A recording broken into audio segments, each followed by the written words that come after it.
Bienvenue dans cette nouvelle édition d'un apéro avec Motomac, toujours en direct du Salon de Lyon. L'apéro avec Motomac, c'est votre petite friandise du vendredi soir. Ça parle de motos extraordinaires, de personnages extraordinaires. Et là, je cumule les deux.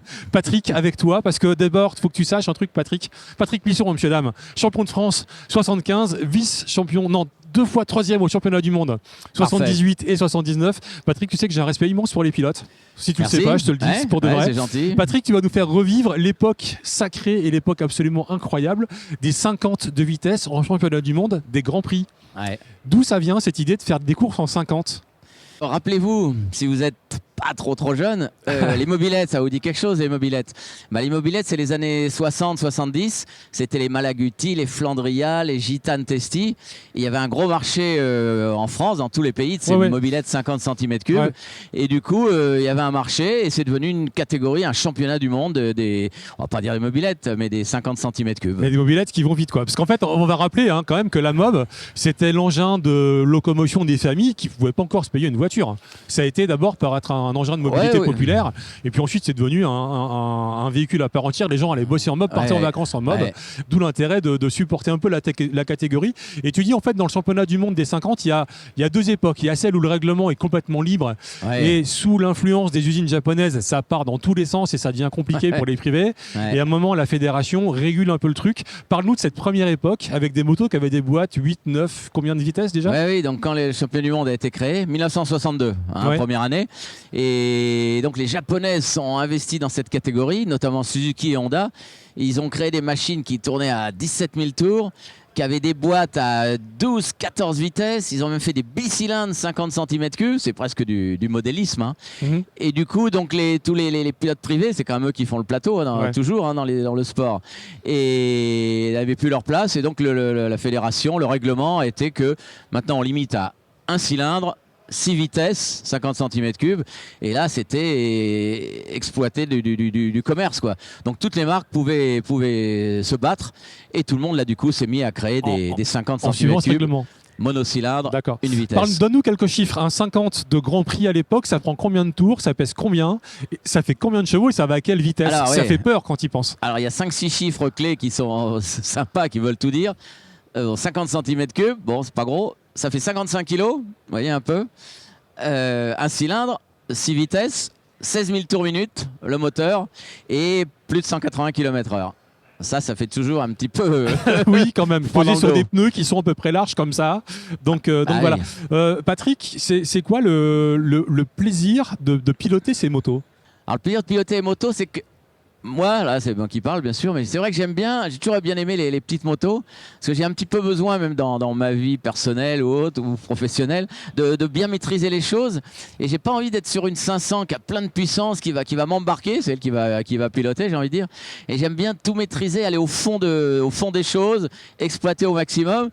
Et avec un 50, je peux dire qu'il faut pas qu'il y ait de gâchis, parce que donc faut exploiter les 16 000 tours, les 50 kilos. Et il n'y a pas trop de puissance. Donc c'est du pilotage, c'est de la finesse et c'est technique, c'est vrai. Dans tous les chiffres qu'on a dit, il y en a un qu'on n'a pas encore abordé, c'est que vu la plage d'utilisation très réduite, on a dit en gros ça marche entre 13 et 16 000 tours. Il n'y a que 6 vitesses, du coup c'est quand même compliqué à exploiter. Et tu m'as dit en fait la première montait à 110 sur un 50 et après on avait 5 rapports serrés. Mais à l'époque on roulait sur de grands circuits. Décoller en première jusqu'à 110, il fallait quand même être assez fin dans le dosage de l'embrayage. Ah, l'embrayage, oui. Vous avez peut-être déjà entendu des 50 qui miaulent, comme on dit. Donc effectivement, il y avait 6 vitesses. Bon, Spa, c'était un circuit très rapide, où il y avait très peu de petits virages. Et donc la première a monté à 110 km/h pour avoir ensuite 5 vitesses très très serrées, entre 110 et donc 180, 190, très serrées pour avoir la meilleure exploitation possible. Et donc, fallait pas descendre en dessous de 14-13 000 tours, parce que là c'était... Bon, je vous fais le bruit, et on reprend l'embrayage. Donc, fallait jongler vraiment avec les vitesses pour être entre 13 et 16 000 tours. Ça, tout en gardant une main sur l'embrayage parce que ça pouvait serrer. Tu t'es fait quelques clavicules? Il y en a une belle là. Ouais, qui monte là. Grand Prix d'Allemagne 77. vendredi matin, 8h, première séance d'essai sur le grand circuit du Nürburgring, hein, les 22 km là, dans la forêt. Ouais. Donc la carburation du temps. Hein. Mais la grande montée là, avant le carrousel, elle doit paraître interminable. Celle qui fait 2 km là. Ouais. C'est là qu'il fallait rentrer les vitesses. Et donc j'ai serré. J'ai pas débrayé assez vite parce qu'il faut aller vite. Hein. Faut être vif. Et je me suis retrouvé dans le rail. Et à l'hôpital. Voilà. Bon, c'était juste une clavicule, mais quand même. Alors, fallait être bon en apnée, fallait être bon en aspiration. C'était quoi la recette d'un bon pilote de 50? Fallait être léger déjà. C'est pas de moto pour moi, tu vois. Moi, j'étais presque un peu grand quand vous voyez les Lazzarini, les Angel Nieto, Ricardo les mecs Tormo, qui faisaient 1m55, c'est ça, non? Mini gabarits. Hein. C'est Cyril Neveu qui aurait pu faire du 50, tiens. Mais donc fallait être fin surtout, fin en pilotage. Et puis aimer un peu la technique. Hein. Parce qu'on passait des heures, du temps à exploiter les rapports de boîtes. Ah, on avait aussi des boîtes interchangeables. Ah, donc tu faisais ta propre démultiplication en fonction du circuit. D'accord. Donc rallonger une 4e pour être jusqu'à la fin du virage et avoir une 5e plus courte. Donc on faisait les rapports de boîte suivant le circuit, les virages. Ouais, c'est de la mécanique avant tout. Hein. Effectivement, c'est pas que du pilotage. Ouais. Alors contrairement à ce qu'on pourrait penser, toi tu viens de me battre un peu une idée reçue. Moi je pensais que vu les spécificités des motos, on était sur des courses façon Moto 3, mais puissance 2, donc les mecs arrivent à 16 de fond, le premier qui respire a perdu, et tu me dis en fait non, il n'y avait pas tant de baston que ça. Non, il n'y a pas tant de baston que ça parce que déjà c'était des grands circuits à l'époque. Hein. C'était des routes ouvertes. Hein. Le championnat du monde s'appelait Road Races World Championship. Donc course sur route ouverte, c'est-à-dire que c'était le Nürburgring, Spa-Francorchamps. Le Tourist Trophy, c'était le Grand Prix d'Angleterre. Hein. Spa, enfin que des grandes routes, donc des grandes lignes droites. Et avec nos petits 50, c'est vrai qu'il y avait des différences de mécanique assez énormes. Et donc on n'arrivait pas à 10 de front. Donc quand tu perdais 20 mètres, il te fallait une demi-heure pour les rattraper. Il y avait plus de lignes droites que de virages. Hein. Donc c'est vrai qu'il n'y a pas des gros bastons, faut être honnête. Ça c'est arrivé quelques années plus tard avec les 125, avec la catégorie Morbidelli. La coupe Morbidelli, comme on disait en championnat du monde 125. Alors toi, tu as aussi roulé en 50 et parallèlement en 125 en championnat du monde. Tu disais au chrono, il y avait quoi, une bonne dizaine de secondes d'écart, ce qui paraît pas tant que ça finalement. Peut-être dans les 8 secondes par là, suivant les circuits, je pense à peu près de mémoire. Et si, c'était quand même pas mal. Mais surtout, on avait à peu près tous la même base. Le 125 Morbidelli. Et donc, bon, il y en avait des plus rapides. Il y avait plus de baston. Mais là, il y avait de la bagarre parce que, on avait presque tous la même moto, plus ou moins. Pour revenir aux 50, ce qui est assez fascinant, c'est qu'on est dans l'artisanat, en fait. Donc, il n'y a pas de compé client, chacun fait sa propre recette. On a l'impression qu'il y a plein de solutions techniques un peu différentes. C'est quoi les motos emblématiques de cette catégorie des 50 de Grand Prix? Oui, ça, c'est une bonne réflexion. Et c'est un excellent journaliste qui me l'a dit il y a quelques moments là. Il dit mais en fait elles sont toutes différentes ces motos. Parce que c'est vrai que c'était quand même le royaume des mécaniciens, des ingénieurs et des bricoleurs. Hein. Il n'y a pas de compé client comme les Morbidelli ou autres. Et donc tout le monde allait de son idée. Chacun fabriquait son cadre, ses formes de carénage, pensant toujours avoir la meilleure solution. Les moteurs, chacun apportait ses carbus, ses modifications. Et donc c'est vrai qu'il n'y en a pas une pareille. Ça c'est vrai que c'est riche, c'est chouette.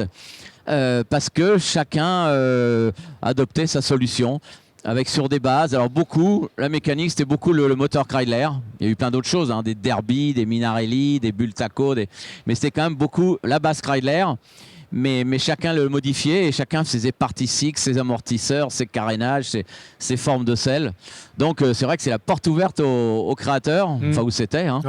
Mais elles ont toutes des particularités, elles sont toutes belles à regarder. Quoi. Un chiffre, Patrick, qu'on n'a pas encore abordé, tu n'as pas gagné. Alors tu étais champion de France, mais tu n'as pas gagné de course en championnat du monde. Ah bon, vous êtes sûr ? Ça s'est joué à 12 millièmes. Centième. Une victoire, centième. Vous êtes sûr, je n'ai pas gagné ? Ah ouais, faut bien des regrets dans une vie. Oui, mais bon. J'ai pas Valentino Rossi. Hein. Donc, j'ai pas gagné de Grand Prix. Voilà. J'ai fait 7 podiums. Moi non plus, hein, Patrick, rassure-toi. Non plus. Non. Ça va alors bon. Tu vois. Super. Donc j'ai fait 7 podiums quand même, deuxième, troisième, mais j'ai pas loupé la victoire. Au Mugello en 77, j'arrive à 12 centièmes du premier. Et il est en roue libre le premier. Ça veut dire que je fonds sur lui, parce qu'il avait serré. Il a serré dans le dernier tour, mais le moteur est reparti. Dans le dernier virage, je me rappelle, je l'avais en ligne de mire. Je suis passé en glissade des deux roues, en attaque, pas possible. J'arrive sur la ligne d'arrivée là et il manque 12 centièmes. Et il m'avait annoncé premier d'ailleurs sur le panneau. parce qu'il avait serré, il pensait que derrière j'allais le doubler, puis il est reparti, bref. Donc bon bah pas de victoire. Comment entier. On se sent quand on rate la victoire pour 12 centièmes? On en veut à la terre entière, on se dit que c'est la fatalité, que c'est le destin, c'est quoi? Bah, on va recommencer dimanche prochain. Ouais, on se sent plus fort, on se dit ça y est, bon l'écart, pardon. Ouais. L'écart se réduit de week-end en week-end, on se dit la victoire elle est pour bientôt. Et puis elle n'est pas venue. Voilà. Elle n'est pas venue. Alors j'ai peut-être pas assez insisté, mais bon, elle n'est pas venue. Bon, bah tant pis, hein, c'était il y a 45 ans, hein, ouais. quand même. Écoute, t'as vécu de belles années dans ce championnat qui s'arrête en 83 parce que finalement, alors il y a des législations, les 50 à boîte commencent à être bannis, on est plus sur les mobylettes à pédales. Il y a Peugeot qui essaie de vendre des 80, on ne sait pas très bien pourquoi, qui impose un nouveau permis. Enfin, les 50 sont plus à la mode, on passe aux 80, ça marche pas très bien, ça marche pas très longtemps. Ouais. Et puis les Grands Prix se retrouvent en 125 finalement en modèle en version d'accès. Il retient bien les dates et tout. Bah ouais, c'est mon métier, Patrick. Donc, les 50, c'est vrai, c'est 62-83. Ouais. Donc 83, les 50 s'arrêtent. Ils remplacent par les 80 cm3, soi-disant pour aider le marché, donc plus de la mobilette, mais de véhicules de 80 cm3, soi-disant pour aider Peugeot aussi, je sais pas trop. Bon bref, tout ça c'est loin. Et puis les 80 font 3-4 saisons, et puis ça s'arrête, et c'est les 125. D'accord. Puis maintenant les Moto 3. Quand on regarde sur le GP d'aujourd'hui, sur le Moto 3, ça te rappelle des souvenirs d'époque ou c'est complètement autre chose avec la techno, les pneus, l'acquisition de données tu suis les Grands Prix encore je suis à fond. T'es toujours fan? Ton pronostic pour 2023 en GP? En GP Oh, c'est trop tôt, j'en sais rien. Non, mais ce qui est intéressant, c'est que tu sais que j'adorerais regarder un Grand Prix avec toi parce que les pilotes ont un regard de la course sur le body language, sur les stratégies, et vous avez toujours vous voyez des choses que nous on voit pas sur ce qui va se passer dans 4 ou 5 tours. Et ça, c'est assez fascinant quand même. L'expérience, c'est vrai.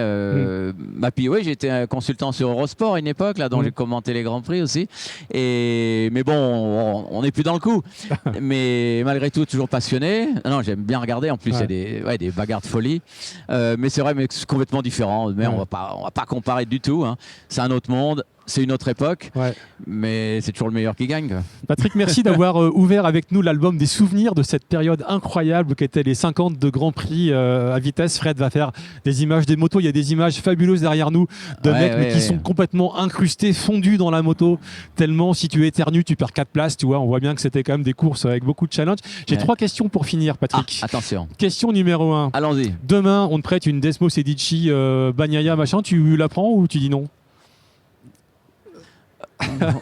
Pour faire un tour du Mugello, tu vois. Je vais être à l'arrêt. Mugello, c'est le circuit où j'ai loupé ma victoire. Peut-être prendre une petite revanche. Ouais, on va faire 2 tours. Question numéro 2. Ton surnom, c'était la fraise. D'où ça vient? La fraise? T'avais une fraise sur le casque, hein. Ça sort d'où, ça? J'en avais une sur le nez aussi. Ah, ok.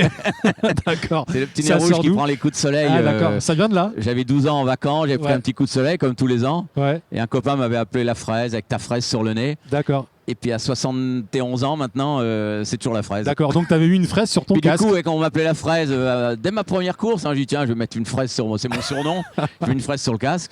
Et puis, il y en a un qui me demandait, là, un visiteur, là, tout à l'heure. Non, à toutes les courses, j'ai toujours eu une fraise sur tous les casques. D'accord. Toujours, dès la première. Bien avant que Jorge Lorenzo soit sponsorisé par les sucettes Choupa Choups, tout ça. Ouais, il y avait ça. Tu vois. Il y a pile 50 ans. On est en mars 2023. En mars 113, je faisais ma première course de call à Côte-Lapise. Les anciens, vous vous rappelez? Ouais. Ça devait être mars de 73. La première, pile 50 ans, vous vous rendez compte? Bon, c'est pas grave. Troisième question, attention. Troisième question, Patrick, question difficile. Quand est-ce que tu nous fais essayer une de ces 50? Alors ça j'y ai bien pensé. Ouais, hein. Ça serait rigolo, quoi. Ouais, on pourrait. Hein. Mais c'est vrai, je m'en rendais pas compte, mais c'est vrai que c'est difficile. Hein. Ça n'a rien à voir avec une autre moto. Hein. Tu as vu l'histoire d'embrayage, de tour minute. Dans les virages, il faut vraiment être sur le bon rapport. Hein. Sinon, tu passes pas. Hein. T'es au point. J'ai eu la chance de rouler sur de la 125 RS de GP. Déjà, c'est pas comme une moto normale. Mais c'est génial, quoi. Donc j'imagine le 50, c'est encore en termes de légèreté, tu vois. Faut pas mal de conditions. Hein. Faut un petit peu s'entraîner, le bon circuit, le bon braquet. Faut s'y préparer. Et, si tu réfléchis, tu nous rappelles? Bon, je l'appelle. Ça marche. Tu me laisses ton 06. Tu l'as, Patrick. Tu vois. Merci à tous. Merci beaucoup, Patrick, pour cet album souvenir d'une époque incroyable et révolue et que l'on regrette. Soyez prudents, on se retrouve bientôt sur une autre émission YouTube Motomag. D'ici là, bisous sur le casque avec une fraise sur le crâne. Merci encore, Patrick, à très bientôt pour une autre émission. Merci à tous, super.